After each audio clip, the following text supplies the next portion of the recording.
ओं परमात्मने नमः। ओं सदृशं चेष्टते स्वस्य प्रकृते ज्ञानवानपि प्रकृतिं जानति भूतानि निग्रह किं करिष्यति। समस्त प्राणी प्रकृति को प्राप्त हुंते अर्थात निज स्वभावर परवेश होई कर्म करती। ज्ञानवान व्यक्ति मध्य निज प्रकृति अनुसार चेष्टा करती। तेणु एथिरे कहार जिद बा कार कौन करिवो। समस्त प्राणी प्रकृति को प्राप्त हुंती यही कथनर भाव कौन। यह द्वारा देखाई दिया जाइछि जे समस्त नदीर जल जेपरि स्वाभाविक भाव रे समुद्र आड़क बही जाए एवं ताहार प्रभाव को बलपूर्वक रोकी हुए नहीं। समस्त प्राणी सेहीपरि निज निजर प्रकृतिर अधीन होई प्रकृतिर प्रवाह रे पड़ी प्रकृति आड़क जाती। तेणु कौनसी पुरुष जिद करी सर्वथा कर्म त्याग करिपारे नाही।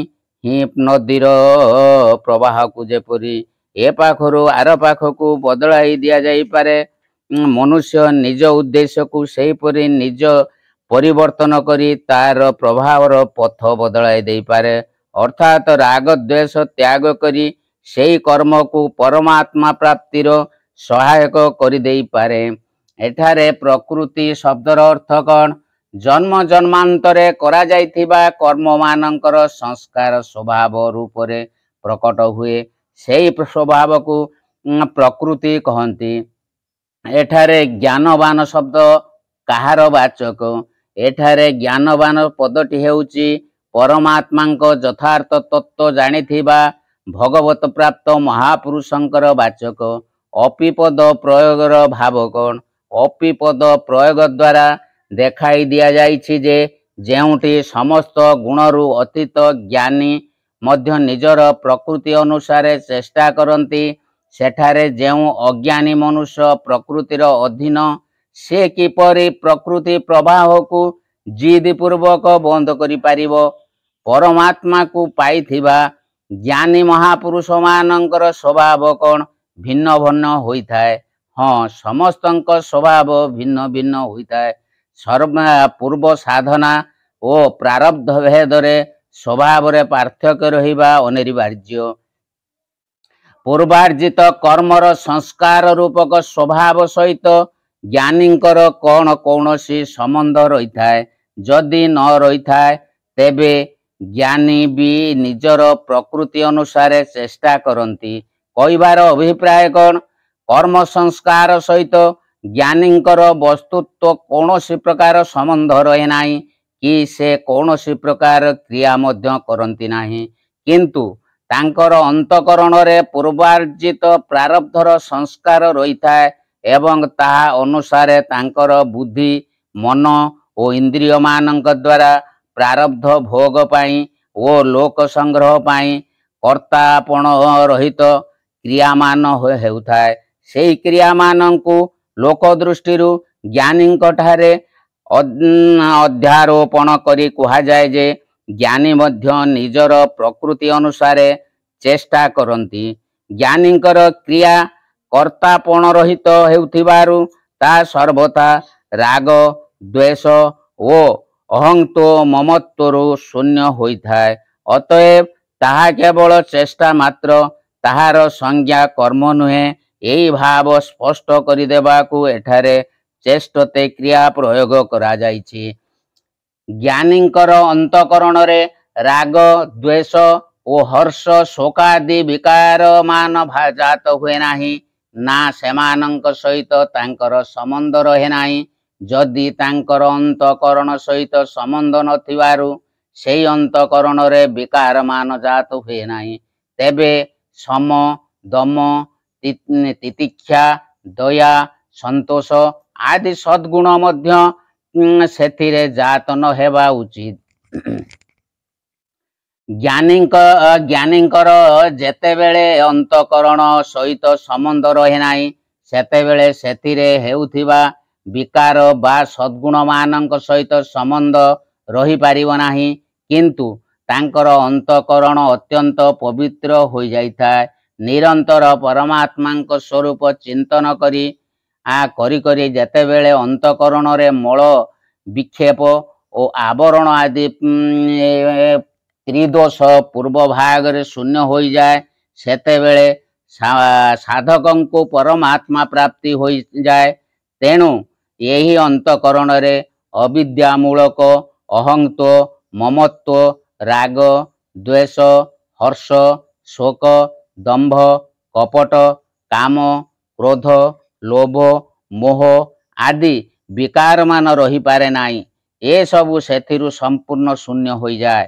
ଅତଏବ ଜ୍ଞାନୀ ମହାତ୍ମା ପୁରୁଷଙ୍କର ସେହି ଅତ୍ୟନ୍ତ ନିର୍ମଳ ଓ ପରମ ପବିତ୍ର ଅନ୍ତଃକରଣରେ କେବଳ ମମତା, ସନ୍ତୋଷ, ଦୟା, କ୍ଷମା, ନିଷ୍ପୃହତା, ଶାନ୍ତି ଆଦି ସଦ୍ଗୁଣ ସ୍ୱାଭାବିକ ରୂପେ ସ୍ଫୁରିତ ହୋଇଯାଏ ଏବଂ ସେହି ଅନୁସାରେ ଲୋକ କଲ୍ୟାଣ ପାଇଁ ତାଙ୍କର ମନ, ଇନ୍ଦ୍ରିୟ ଓ ଶରୀରର ଦ୍ୱାରା ଶାସ୍ତ୍ରବିହିତ କର୍ମ କରାଯାଇଥାଏ। ଦୁର୍ଗୁଣ ଓ ଦୁରାଚାର ସେଥିରେ ଆଦୌ ନଥାଏ। ଇତିହାସ ଓ ପୁରାଣର କଥାମାନଙ୍କରେ ଏପରି ବହୁତ ପ୍ରସଙ୍ଗ ଆସେ, ଯହିଁରୁ ଜ୍ଞାନୀ ଓ ସିଦ୍ଧ ମହାପୁରୁଷମାନଙ୍କର ଅନ୍ତଃକରଣରେ ମଧ୍ୟ କାମ, କ୍ରୋଧାଦି ଦୁର୍ଗୁଣମାନଙ୍କର ପ୍ରାଦୁର୍ଭାବ ହେଉଥିବାର ଏବଂ ଇନ୍ଦ୍ରିୟମାନଙ୍କ ଦ୍ୱାରା ତଦନୁସାରେ କ୍ରିୟା ହେଉଥିବାର ପ୍ରମାଣ ମିଳେ। ଏସବୁଥିରୁ କ'ଣ ଜଣାଯାଏ? ଉଦାହରଣ ଅପେକ୍ଷା ବିଧି ବାକ୍ୟ ବଳବାନ ଓ ବିଧି ବାକ୍ୟ ଅପେକ୍ଷା ନିଷେଧାତ୍ମକ ବାକ୍ୟ ଆହୁରି ବଳବାନ। ଏହା ବ୍ୟତୀତ ଇତିହାସ ଓ ପୁରାଣର କଥାମାନଙ୍କରେ ଯେଉଁ ଉଦାହରଣ ମିଳେ, ତାହାର ରହସ୍ୟ ଠିକ୍ ରୂପେ ବୁଝିପାରିବା ମଧ୍ୟ କଠିନ। ତେଣୁ ମାନିନେବା ଉଚିତ ଯେ ଯଦି କାହାର ଅନ୍ତଃକରଣରେ ବାସ୍ତବିକ କାମ, କ୍ରୋଧାଦି ଦୁର୍ଗୁଣମାନଙ୍କର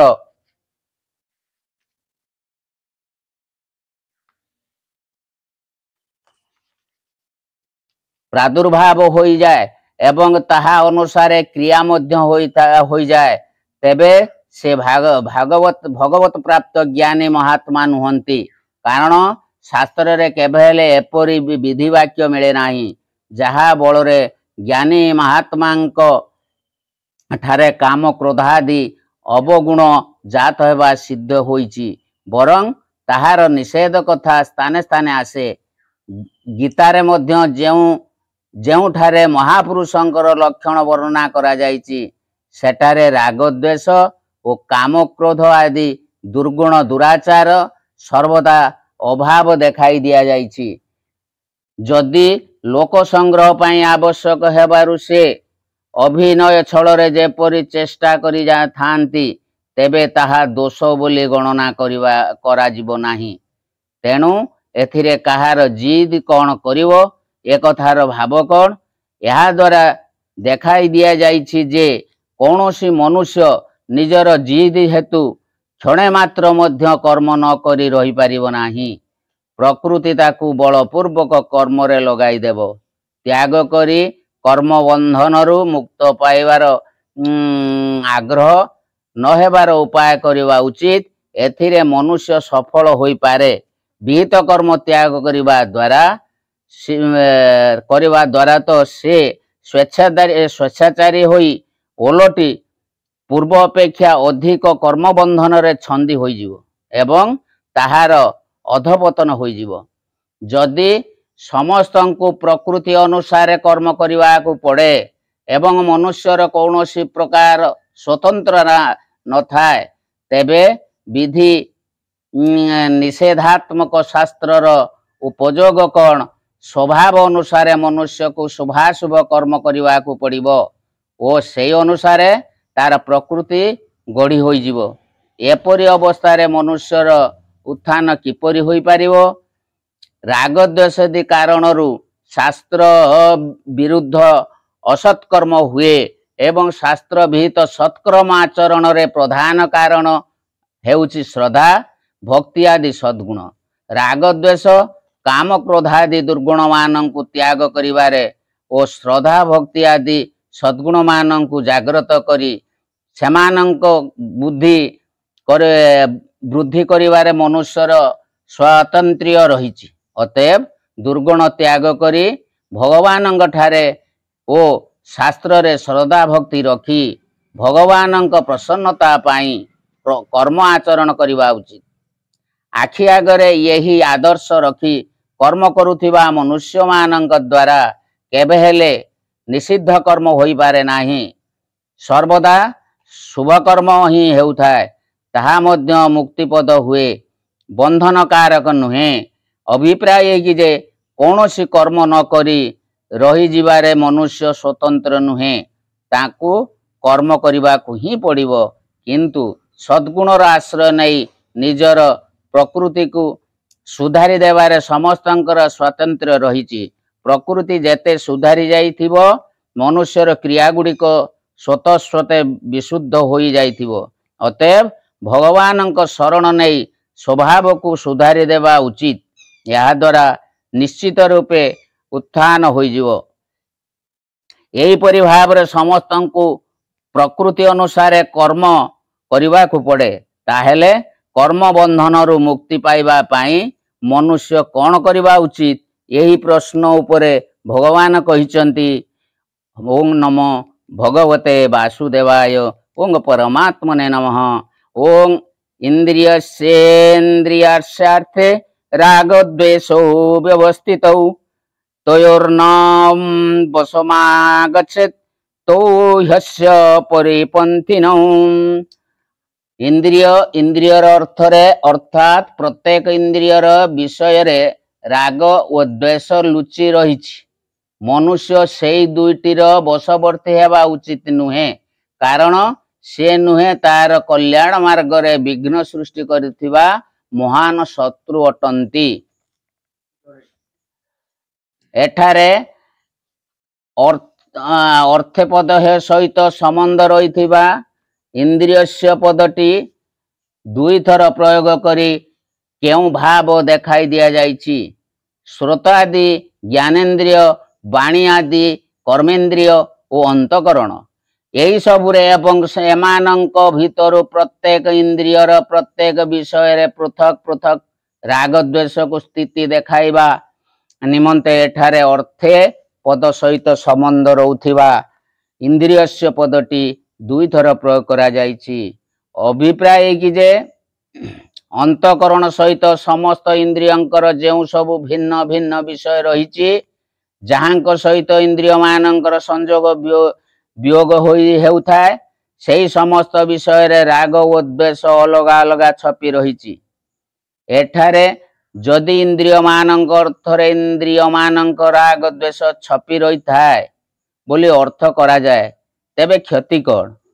एपरि क्लिष्ट कल्पना करि नेले मध्य एही अर्थर भाव ठीक रूपे रही बाहरी पारिबो नाही। कारण इंद्रिय अनेक और सेमानंकर विषय मध्य अनेक।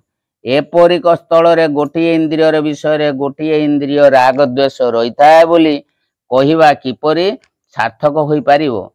तेणु इंद्रियस्य अर्थात सर्वेन्द्रियाणम एपरि प्रयोग होइछि बोली मानि नै ऊपर कुहा जाइथिबा अर्थ ठीक बोली धरि नेबा ही उचित।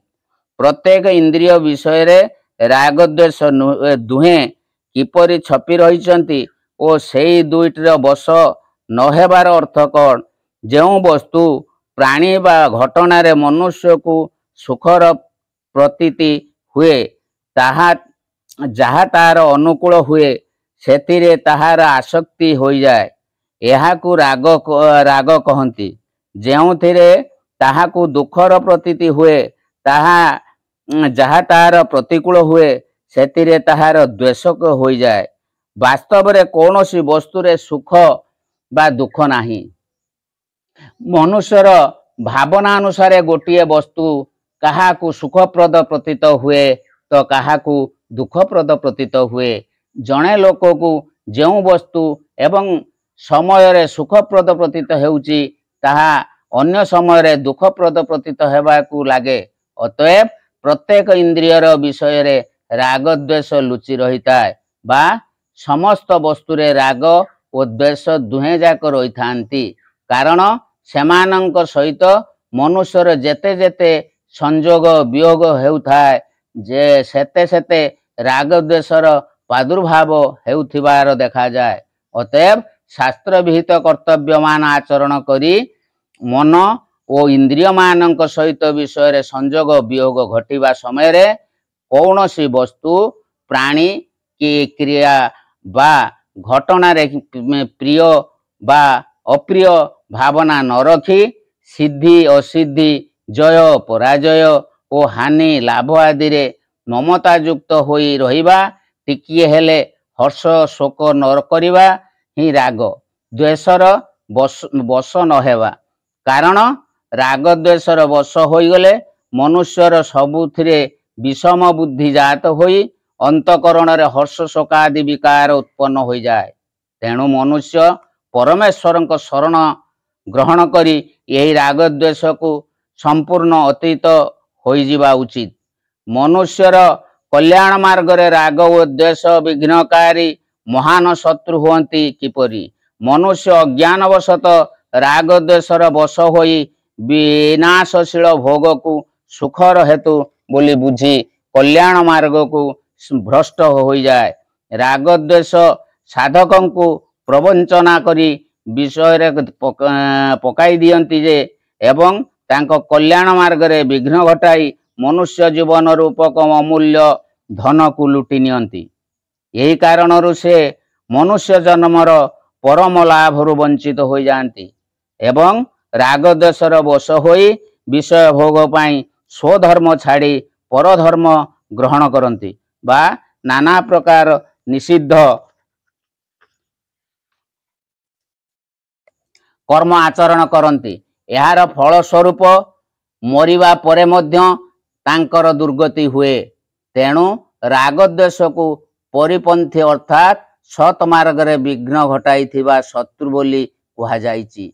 साधकंक कल्याण मार्ग रे एही राग द्वेष को की प्रकार बाधा सृष्टि करती। निजर गंतव्य स्थान को सगड़ रे जाउथिबा कोनोसी यात्रींकर जेपरि बाटरे विघ्न घटाउथिबा डकायत मानक सहित भेट हो जाए एवं डकायत माने बंधु भाव देखाई सगड़िया सहित मिसी जाती और यात्रींकर विवेक भ्रम उत्पन्न कराई तांकु मिछ सुखर प्रलोभन देखाई निजर कथा चातुरी द्वारा पालरे पकाई देई एवं तांकु तांकर गंतव्य स्थान को जीवाकु न देई कौनसी जंगल को नहीं जाती और सेठारे तांकर सर्वस्व लुटि नहीं ताकू गभीर गातरे पकाई दियंती। यही राग द्वेष सेहीपरि कल्याण मार्ग रे जाउथिबा साधकों को भेटी मित्र भाव देखाई तांकर मन और इंद्रिय प्रवेश करी जाती और तांकर विवेक शक्ति को नष्ट करी तथा तांकु सांसारिक वियोग भोग सुखर प्रलोभन देखाई पापाचार रे प्रवृत्त कराई दियंती। या द्वारा तांकर साधना क्रम नष्ट हो जाए एवं पापर फल स्वरूप तांकु घोर नरक रे पड़ी भयानक दुख भोग करने को हुए। एठारे अर्जुनक मन रे आसी पारे जे से यही युद्ध रूपक घोर कर्म न करी जदि भिक्षावृत्ति द्वारा निजर शरीर यात्रा निर्वाह पूर्वक शांतिमय कर्म रे लगी रहिबे तेबे सहजरे राग द्वेषर मुक्ति पाई परिवे।